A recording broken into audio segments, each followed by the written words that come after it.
അസ്സലാമു അലൈക്കും വറഹ്മത്തുള്ളാഹി വബറകാതുഹു. ബിസ്മില്ലാഹിർ റഹ്മാനിർ റഹീം. അൽഹംദുലില്ലാഹി റബ്ബിൽ ആലമീൻ. അല്ലാഹുമ്മ സ്വല്ലി അലാ സയ്യിദിനാ മുഹമ്മദിൻ വഅലാ ആലി സയ്യിദിനാ മുഹമ്മദ്. ഇസ്ലാമിക് വിശ്വാസം അഖീദ ക്ലാസ് നമ്പർ 28. നാം കഴിഞ്ഞ ക്ലാസ്സിൽ പ്രവാചകന്മാർ നിർവഹിക്കുന്ന ദൗത്യങ്ങളെക്കുറിച്ച് സംസാരിക്കുകയുണ്ടായി. വലിയ ദൗത്യമാണ് അവരെ അല്ലാഹു തആല ഏൽപ്പിച്ചത്. ഈ ലോകത്ത് ഏറ്റവും വലിയ ക്ലേശകരമായ ദൗത്യം എന്താണെന്ന് ചോദിച്ചാൽ അത് പ്രവാചകന്മാർ ചെയ്യുന്ന ദൗത്യമാണ്. കാരണം ഈ ലോകത്ത് മാറ്റാൻ ഏറ്റവും പ്രയാസമുള്ളത് ഒരു മനുഷ്യൻ്റെ ഖൽബ് അഥവാ അവൻ്റെ മനസ്സിനെയാണ്. മനസ്സിനെ മാറ്റുക എന്നുള്ളത് വളരെ പ്രയാസകരമായ ഒരു സംഗതിയാണ്. സ്വയം മനസ്സിനെ മാറ്റുക എന്നുള്ളതും മറ്റൊരുത്തൻ്റെ മനസ്സിനെ മാറ്റുക എന്നുള്ളതും. എങ്കിൽ മുഴുവൻ പ്രവാചകന്മാരെയും അല്ലാഹു തആല അവതരിപ്പിച്ചത് ജനങ്ങളുടെ മനസ്സിനെ മാറ്റിയെടുക്കാനാണ്.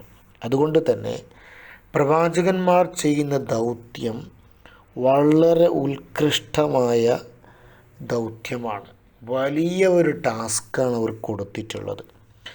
ഓരോ ടാസ്ക് ചെയ്യുവാനും അതിൻ്റേതായ ചില ക്വാളിറ്റികൾ ആവശ്യമുണ്ട്. നമ്മളിവിടെ ജോലി അന്വേഷിക്കുമ്പോൾ എഞ്ചിനീയറിംഗ് ജോലിയാണ് അന്വേഷിക്കുന്നതെങ്കിൽ അതുമായി ബന്ധപ്പെട്ട ഡിഗ്രി എക്സ്പീരിയൻസ് ആവശ്യമാണ്. ഇനി മെഡിക്കലാണ്, അല്ലെങ്കിൽ ലോ ആണ്, അല്ലെങ്കിൽ ബിസിനസ്സാണ്, ഏത് മേഖലയിൽ ഉള്ള ജോലിയാണെങ്കിലും അതത് മേഖലയിലുള്ള സർട്ടിഫിക്കറ്റും എക്സ്പീരിയൻസൊക്കെ അത്യാവശ്യമാണ്. അവർക്കാണ് ആ ജോലി കിട്ടുക. എങ്കിൽ പ്രവാചകന്മാർ നിർവഹിക്കുന്ന ദൗത്യം അത് വളരെ വലിയ ദൗത്യമായതുകൊണ്ട് തന്നെ അവർക്കുണ്ടായിരിക്കേണ്ട ക്വാളിഫിക്കേഷൻ, ഗുണങ്ങൾ എന്താണ്? നാം കഴിഞ്ഞ ക്ലാസ്സിൽ പറഞ്ഞു, അല്ലാഹു റബ്ബ് സുബ്ഹാനഹു വ തആല പ്രവാചകന്മാരെ തിരഞ്ഞെടുക്കുന്നത് ഒരിക്കലും അത് ആ വ്യക്തികൾ നടത്തിയ അധ്വാനത്തിൻ്റെ ഫലമായിട്ടല്ല. എത്ര തന്നെ അധ്വാനിച്ചാലും ഒരാൾക്ക് പ്രവാചകനാകാൻ സാധിക്കില്ല. എങ്കിൽ നമ്മൾ ഇന്ന് പറയുന്നത് അല്ലാഹു റബ്ബ് സുബ്ഹാനഹു വ തആല അവൻ്റെ മഹദ് ഫളിൽ കൊണ്ട്, ഔദാര്യം കൊണ്ട് മാത്രം ചില വ്യക്തികളെ പ്രവാചകനായി അല്ലാഹു തആല നിയമിക്കുന്നു. എങ്കിൽ പോലും ആ പ്രവാചകന്മാർക്ക് ചില ഗുണങ്ങൾ നിർബന്ധമായും ഉണ്ടായിരിക്കണം. ഒരുപാട് ഗുണങ്ങൾ വേണം, ഒരുപാട് ക്വാളിറ്റി വേണം. റസൂലുള്ളാഹി സ്വല്ലല്ലാഹു അലൈഹി വസല്ലമ തങ്ങൾ ചെറിയ 23 വർഷം കൊണ്ട് ഒരിക്കലും മാറ്റാൻ സാധിക്കൂല എന്ന് വിചാരിച്ചിരുന്ന, ഒരിക്കലും മാറൂല എന്ന് വിചാരിച്ചിരുന്ന ആ അറബികൾ അങ്ങോട്ട് മാറ്റിയെടുത്തു.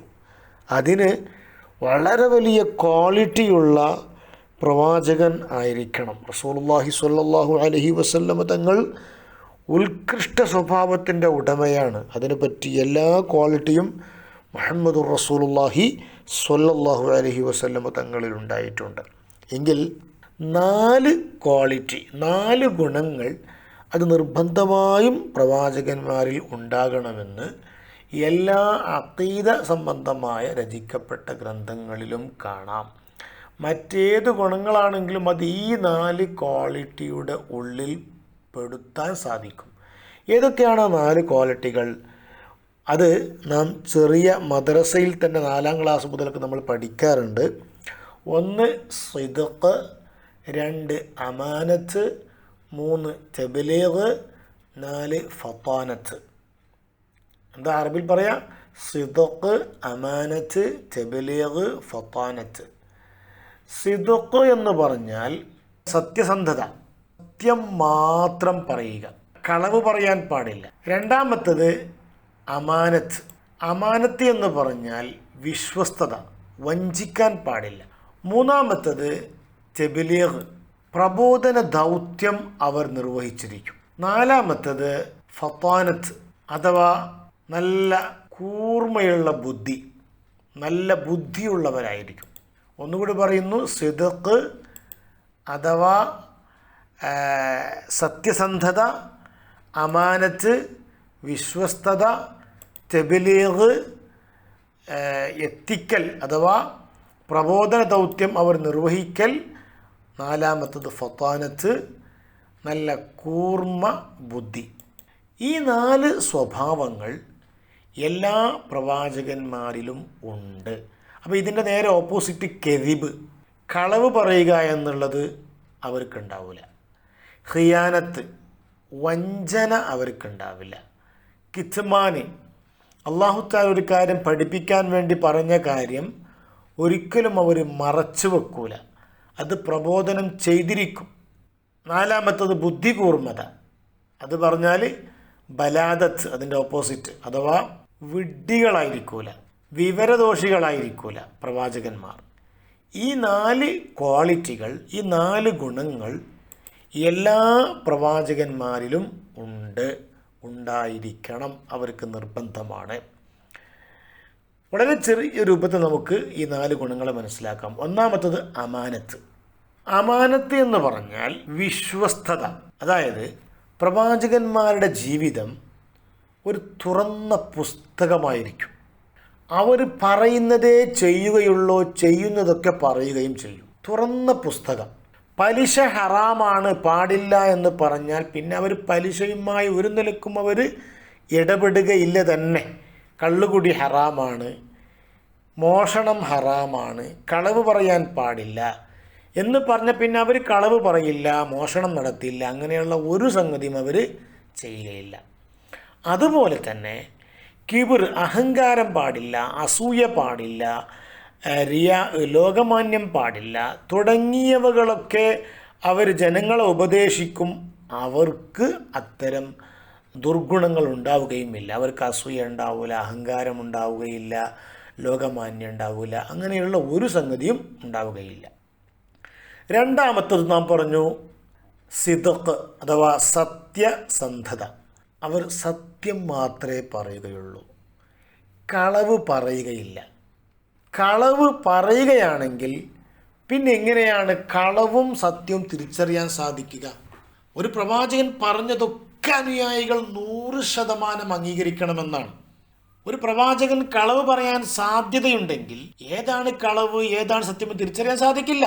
അപ്പം അതുകൊണ്ട് അവരൊരിക്കലും കളവ് പറയില്ല. അത് കേവലം അള്ളാഹുവിൽ നിന്ന് മെസ്സേജ് എത്തിക്കുന്ന വിഷയത്തിൽ മാത്രമല്ല, ഒരു വിഷയത്തിലും അവർ കളവ് പറയില്ല. ഒരു വിഷയത്തിലും അവർ കളവ് പറയില്ല. അവരുടെ ജീവിതം അത്രയും വ്യക്തമായിരിക്കും. റസൂലുള്ളാഹി സ്വല്ലല്ലാഹു അലൈഹി വസല്ലമ തങ്ങളെക്കുറിച്ച് അൽ അമീൻ എന്നല്ലേ ജനങ്ങൾ വിളിച്ചിരുന്നത്. അപ്പോൾ കളവൊരിക്കലും അവർ പറയില്ല എന്നുള്ളതാണ്. വസദഖല്ലാഹു വറസൂലു, അള്ളാഹുവും റസൂലും സത്യം മാത്രമേ പറയുകയുള്ളൂ. മൂന്നാമത്തത് ഫത്താനത്ത്. ഫത്താനത്ത് എന്ന് പറഞ്ഞാൽ കൂർമ്മ ബുദ്ധി. പ്രവാചകന്മാർ വലിയൊരു ദൗത്യവുമായിട്ടാണ് ഇറങ്ങുന്നത്. അപ്പോൾ സ്വാഭാവികമായിട്ടും ആ ദൗത്യത്തെ വെല്ലുവിളിക്കുന്ന ബുദ്ധിജീവികളായ ഒരുപാട് വ്യക്തികൾ ഓഡിയൻസിൽ ഉണ്ടാകും, അഥവാ കേൾക്കുന്ന പ്രബോധിത വർഗത്തിലുണ്ടാകും. അവരോടൊക്കെ സംവദിക്കാനുള്ള ശക്തി പ്രവാചകന്മാർക്ക് ഉണ്ടാകണം. ഇല്ലെങ്കിൽ ഇങ്ങനെ പ്രവാചകനാകുക? എല്ലാ പ്രവാചകന്മാരും അവരുടെ അനുയായികളോട് ശരിക്കും വാദപ്രതിവാദം നടത്തിയിട്ടുണ്ട്. റസൂലുള്ളാഹി സ്വല്ലല്ലാഹു അലൈഹി വസല്ലമ തങ്ങളും അതിനു മുമ്പ് വന്ന പ്രവാചകന്മാരൊക്കെ നിയോഗിക്കപ്പെടുന്നത് ബഹുദൈവാരാധകരിലാണ്. സ്വാഭാവികമായിട്ടും അവരുടെ മുന്നിൽ ഏകദൈവവാദം പറയുമ്പോൾ അവർ എതിർക്കുമ്പോൾ ബുദ്ധിപരമായി അവരുടെ വാദങ്ങളെ ഗണ്ണിക്കാൻ ഒരു പ്രവാചകന് സാധിക്കണം. അതാർക്കേ സാധിക്കുകയുള്ളൂ? നല്ല ബുദ്ധി കൂർമ്മത ഉള്ളവർക്കേ സാധിക്കുകയുള്ളൂ. അപ്പോൾ തന്നെ ഒരു കൂർമ്മ ബുദ്ധി എന്നുള്ളത് ഒരു പ്രവാചകൻ ഉണ്ടാകേണ്ട നിർബന്ധമായ ഒരു ഗുണമാണ്. ഉദ്ഉ ഇലാ സബീലി റബ്ബിക ബിൽ ഹിക്മതി വൽ മൗഇദത്തിൽ ഹസന. നല്ല ഹിക്മത്തോടെ, അതുപോലെ വജാദിൽഹും ബില്ലത്തി ഹിയ അഹ്സൻ. ആരെങ്കിലും ഇങ്ങോട്ട് എതിർക്കുകയാണെങ്കിൽ അവരോട് അങ്ങോട്ടും അതിശക്തമായ നിലക്ക് അവരെ ഗണ്ണിച്ചുകൊണ്ട് നിങ്ങൾ ദഅവത്ത് നടത്തണമെന്ന് അല്ലാഹു തആല റസൂലുള്ളാഹി തങ്ങളോട് പറഞ്ഞു. അവസാനമായി തബ്ലീഗ് അഥവാ പ്രബോധന ദൗത്യം അവർ നിർവഹിക്കും. അതും വളരെ പ്രധാനപ്പെട്ടതാണ്. ഒരിക്കലും അല്ലാഹു റബ്ബ് സുബ്ഹാനഹു വ തആല ജനങ്ങളോട് കൽപ്പിക്കാൻ വേണ്ടി പറഞ്ഞൊരു കാര്യം അവർ പൂഴ്ത്തി വെക്കൂല. കിത്മാൻ അതൊരിക്കലും അവരുടെ ഭാഗത്തുനിന്ന് ഉണ്ടാവുകയില്ല. അങ്ങനെ ചെയ്യുകയാണെങ്കിൽ അത് വഞ്ചനയാണ്. ആ വഞ്ചന ഒരിക്കലും ഒരു പ്രവാചകനും ചെയ്യുകയില്ല. അപ്പോൾ അതുകൊണ്ട് തബ്ലീഗ് അഥവാ ദീനി പ്രബോധനം പൂർണ്ണമായിട്ടും എന്തൊക്കെ നമ്മളോട് കൽപ്പിക്കാൻ വേണ്ടി അള്ളാഹുവിൻ്റെ റസൂലിനോട് അല്ലാഹു തആല പറഞ്ഞിട്ടുണ്ടോ അതെല്ലാം പറഞ്ഞിട്ടുണ്ട്. പറയേണ്ടതൊക്കെ പറഞ്ഞിട്ടുണ്ട്. ബല്ലഗ്ത റിസാല വ അദ്ദൈതൽ അമാന.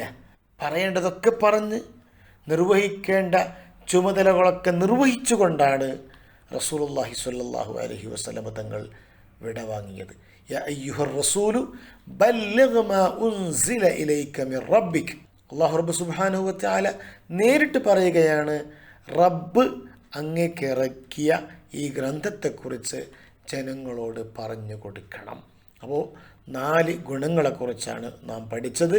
ഈ 4 ഗുണങ്ങൾ നിർബന്ധമായും എല്ലാ പ്രവാചകന്മാരിലും ഉണ്ടാകണം. ഏതൊക്കെയാണത്? സത്യസന്ധത, വിശ്വസ്തത, കൂർമ്മബുദ്ധി, പ്രബോധനം. ഈ 4 ഗുണങ്ങൾ. അപ്പോൾ ഇൻഷാ അല്ലാഹ് നമുക്ക് ബാക്കി കാര്യങ്ങൾ അടുത്ത ക്ലാസ്സിൽ പറയാം. അസ്സലാമു അലൈക്കും വറഹ്മത്തുള്ളാഹി വബറകാതുഹു.